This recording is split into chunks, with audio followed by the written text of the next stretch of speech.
Hi everyone, Namaskar. My name is Rojna Paromita and I am speaking from Canada. XENA family has given me this platform to speak and I'm grateful to XENA family for that. Today I'm going to speak about Rabindranath Tagore. He is known as Rabindranath Tagore, but I choose to address him the way his name is pronounced in his mother tongue, Bengali, which is Thakur. Today is his death anniversary. He passed away on August 7th, 1941 at the age of 80.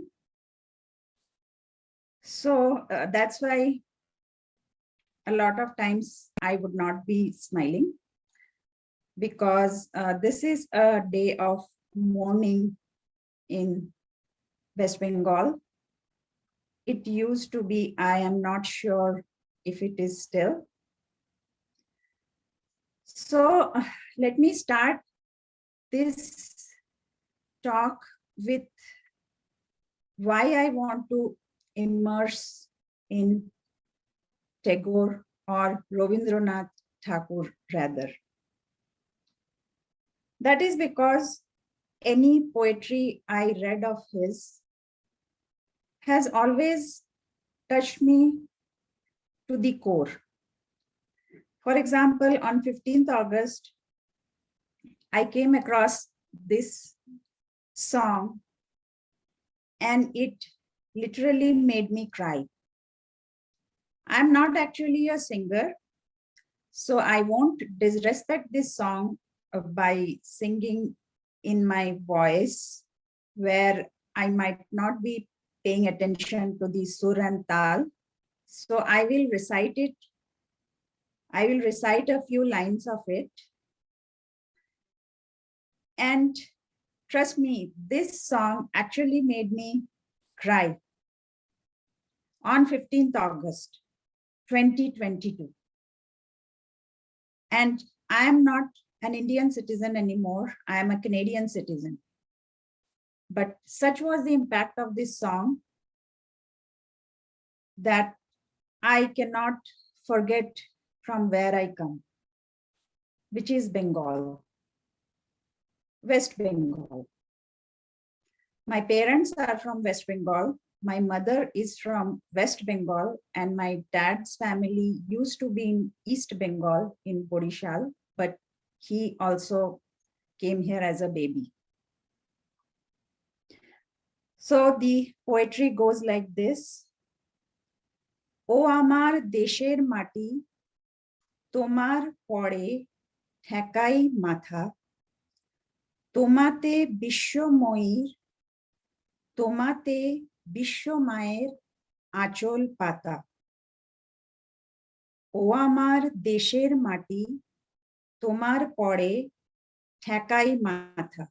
I am reading it from Bengali script which I wrote down. I do not know how to read and write Bengali, but just for this song, I taught myself.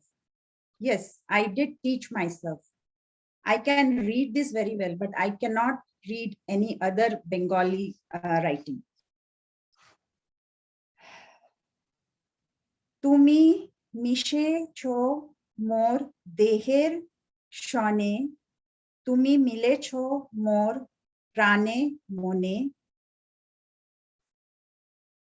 mishecho mor deher shone, tumi milecho mor praner mone, তোমার ওই শ্যামল বরণ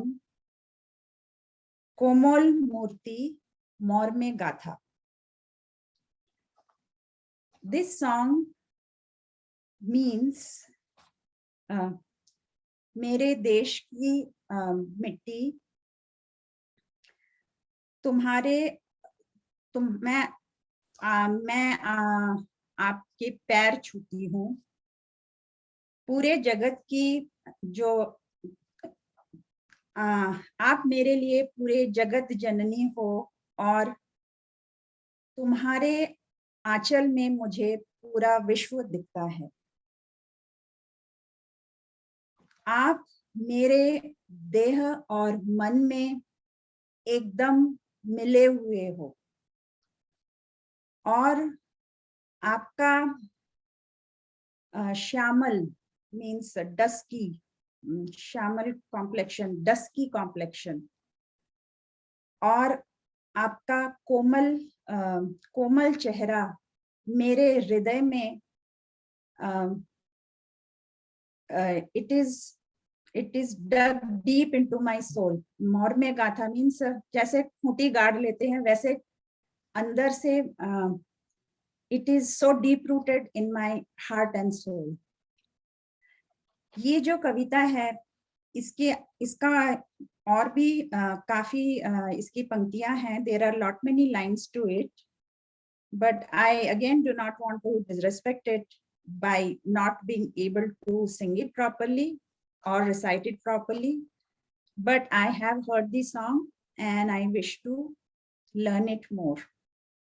That is why my talk is that why I want to immerse in Tagore.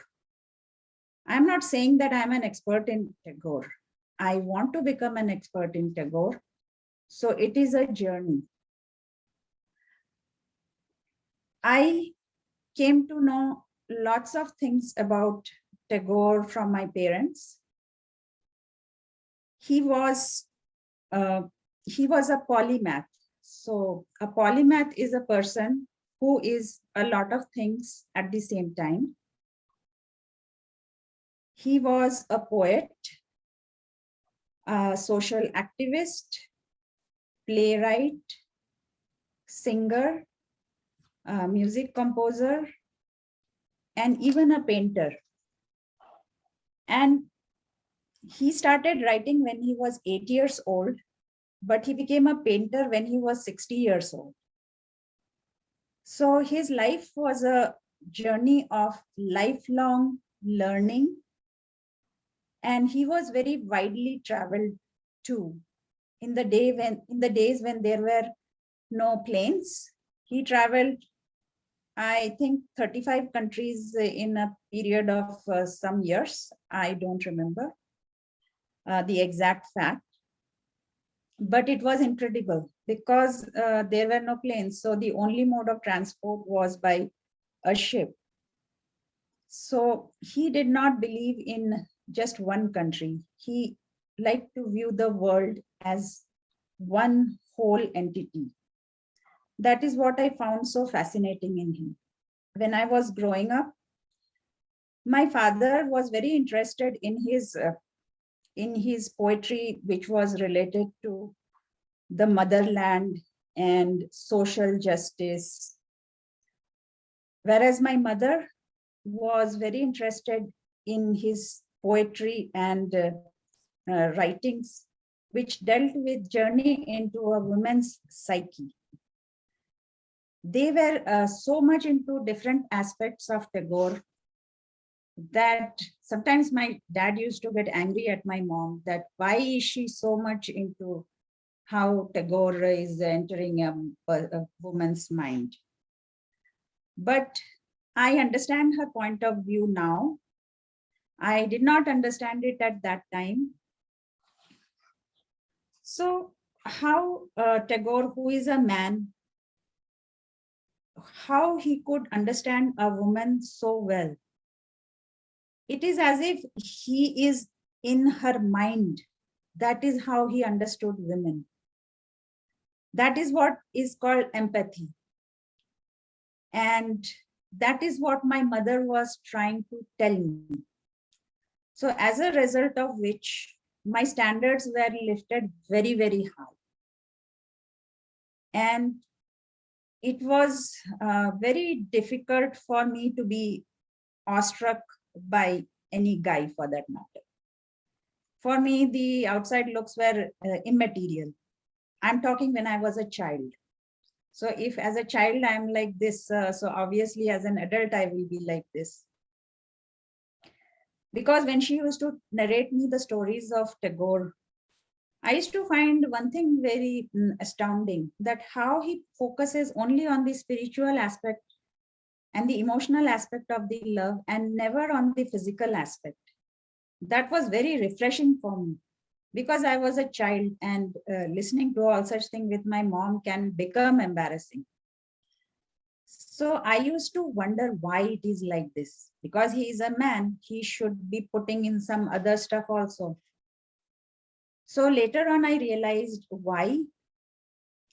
It was because of a strange custom, which even my grandmother had to follow. And it was a custom prevalent in zamindar families.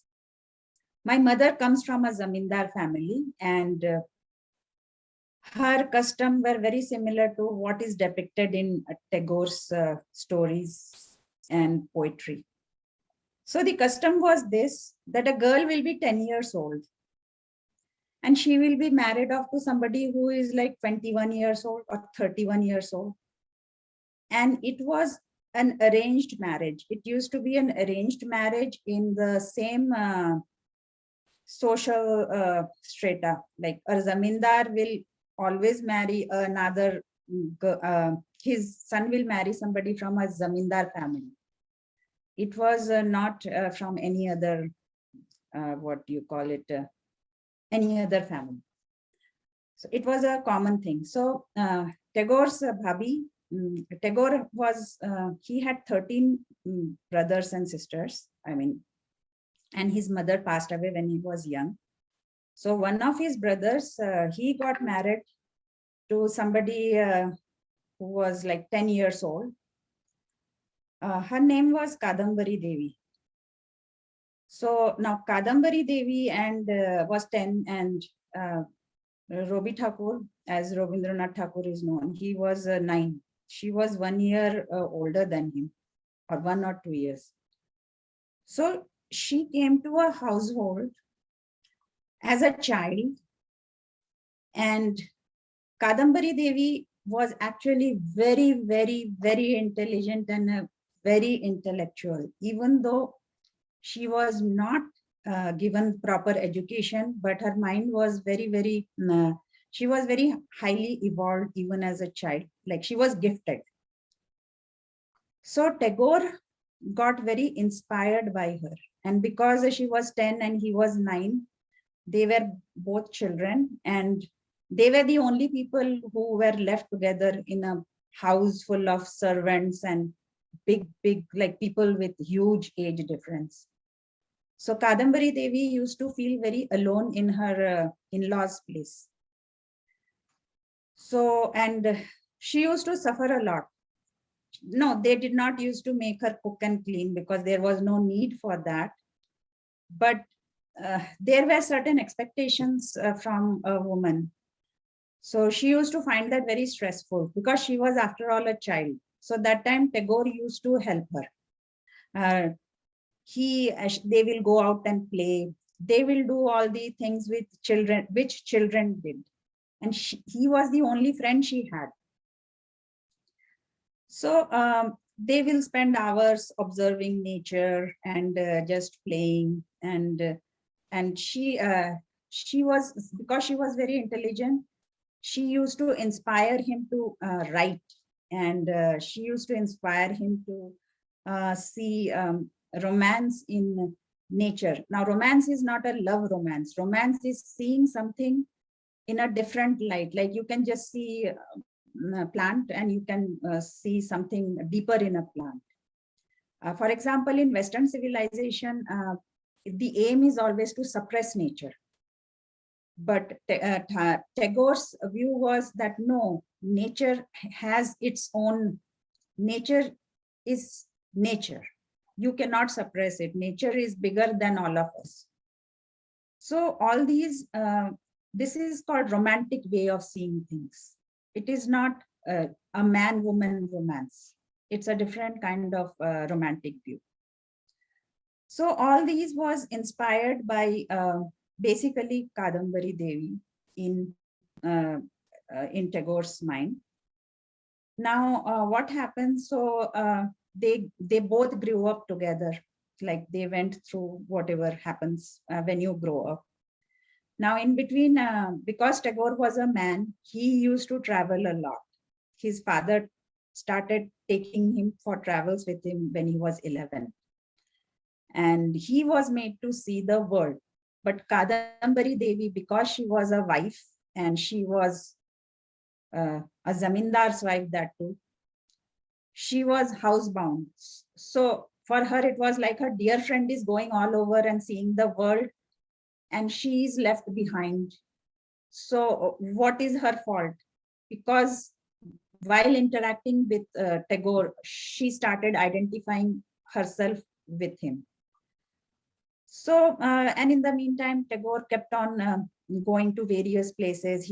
His dad and his grandfather was an industrialist. His dad was another zamindar who was into social service and cultural movement and all that. His whole family was like that. Tagore was not unique in it. Like his whole atmosphere was like that. So that time, the zamindars, those who were interested in education and culture, they will groom their sons in a different way. It's not the way they show it in Bollywood movies. That is not correct. Because I have seen my own grandma and my grandfather. She also got married at 10. My grandfather was also 21. And so he was also very much into culture and all that. And I don't want to go into that side.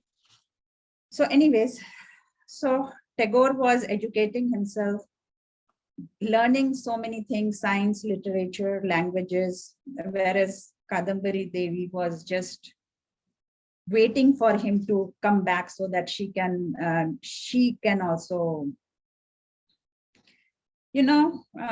like armchair learn whatever he has learned. But that was, and there was a lot of distance between her and her husband because of the age difference. And that time the husbands never used to spend that much of time with their wives. And this is a fact, because they had other important things to do, like doing whatever they had to do. So it was a culture and it was a fashion not to spend too much time with your wife. And how will a man who is 22 spend time with 10-year-old girl? It doesn't make sense, right? There is no mental frequency matching. And those times the gentlemen used to be very, very well educated, and the wife is like barely literate. So it became very difficult. So Tagore used to observe all these things, and that is what he used to write down. So by observing his bhabhi, he had a like telescopic view into a woman's mind, and he used to empathize with her. So her suffering became his suffering. So later on, when Tagore became old enough to marry, which was most probably in his mid-20s or late 20s, so he was also married to somebody who was 10 years old, Rinalini Devi. But after his marriage, his bhabhi, Kadambari Devi, she committed suicide.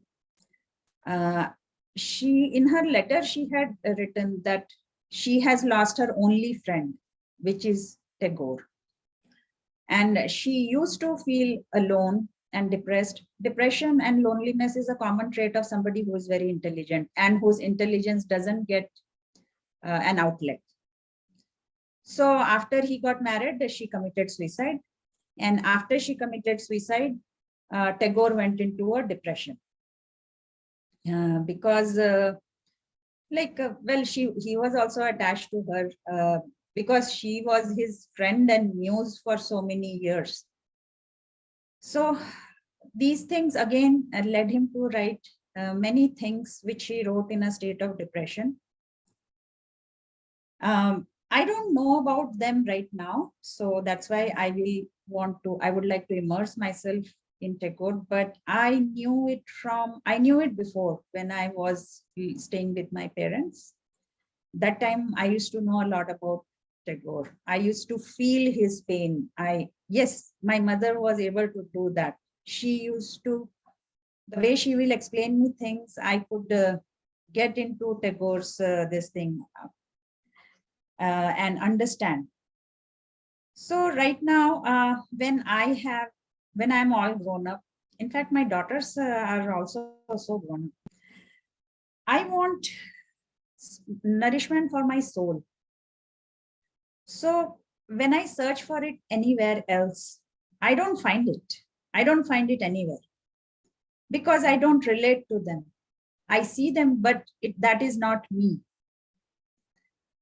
And I see that a lot of children, adults, they slide into depression after coming here.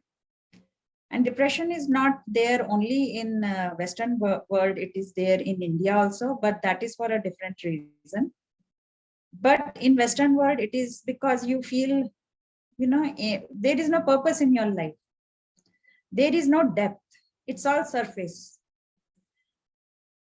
I have seen a lot of people slide into depression. I do not want that to happen to me or to my daughters. And I want them to have an anchor, like there's somebody who answers all your questions. Because now seeing the state of relationships anywhere, it will be unique to find somebody who thinks like Tagore. For example, as a woman, it is difficult to find a guy who thinks like Tagore. And even if he thinks like Tagore, it is not practical.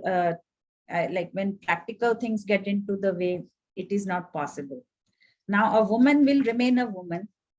Doesn't matter what happens to the society. She will feel a certain way. She will get hurt a certain way. And some of her needs, emotional needs, won't be met. And it's a fact. So if you go on searching for it in everyone, you will always get dejected. And it's not a good thing. Why you should open yourself up to everyone? So that such things don't happen to them in future.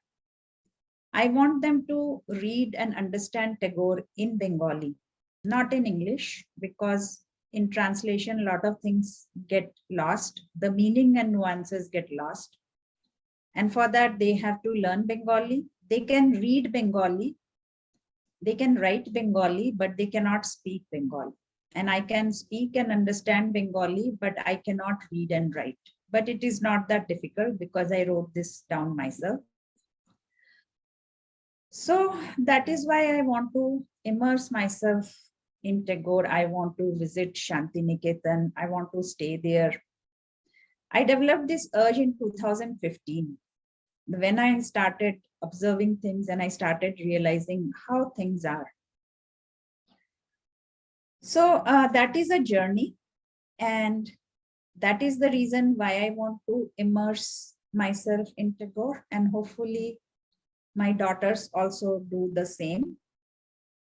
Because if one does that, one evolves as a person.